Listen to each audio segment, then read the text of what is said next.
LDF സർക്കാരിന്റെ 4ാം വാർഷികാഘോഷ ദിനത്തിൽ UDF കരിദിനമായി ആചരിച്ചു.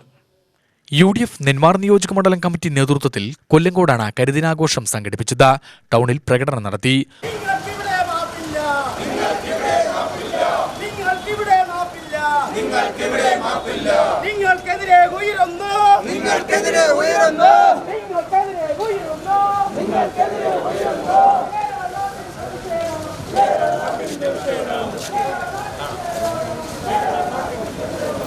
തുടർന്ന് നടന്ന പൊതുയോഗം UDF ജില്ലാ ചെയർമാൻ P. ബാലഗോപാൽ ഉദ്ഘാടനം ചെയ്തു.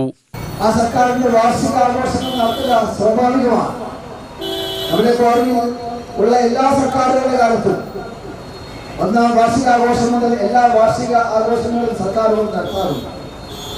ആ ആഘോഷങ്ങൾ നടത്തിയ പക്ഷേ വിവിധങ്ങളായ പദ്ധതികൾ ഉണ്ടാക്കിയതുകൊണ്ട് റോഡിനോ പാലത്തിനോ വലിയ കെട്ടിടങ്ങൾക്കോ സ്കൂളിനോ കോളേജിനോ ആശുപത്രിക്കോ ഒക്കെ ഉൾപ്പെടെ തറക്കല്ലിട്ടുകൊണ്ട് ഉദ്ഘാടനം ചെയ്തുകൊണ്ട് സാമൂഹിക പരിപാടികൾ പ്രഖ്യാപിച്ചുകൊണ്ട് പദ്ധതികൾ ആവിഷ്കരിച്ചുകൊണ്ട് ഒക്കെയാണ് സർക്കാർ സാധാരണഗതിയിൽ വാർഷികാഘോഷങ്ങൾ നടത്താറ്. പക്ഷേ കേരളത്തിലെ പിണറായി സർക്കാർ 4ാം വാർഷികം ആഘോഷിക്കുമ്പോഴും ഒരു 10 പേർക്ക് തൊഴിൽ നൽകാവുന്ന ഒരു സ്ഥാപനവും ആരംഭിച്ചുകൊണ്ടല്ല.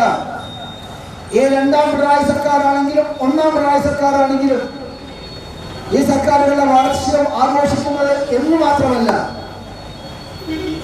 ഈ ദുരിതപൂർണമായ ഈ സാഹചര്യത്തിലും ഏതാണ്ട് 100 കോടിയിലധികം രൂപ ചെലവഴിച്ചാണ് സർക്കാർ വാർഷികാഘോഷം നടത്തുന്നത്. UDF നിയോജക മണ്ഡലം ചെയർമാൻ KR പത്മകുമാർ അധ്യക്ഷനായി. വിവിധ കക്ഷി നേതാക്കളായ CN Vijayakrishnan, NV Sabu, KA ചന്ദ്രൻ, CC സുനിൽ, സജേഷ് ചന്ദ്രൻ, AK ചന്ദം, രാമനാഥൻ, അക്ബർ ബാഷ എന്നിവർ ആശംസ പ്രസംഗം നടത്തി.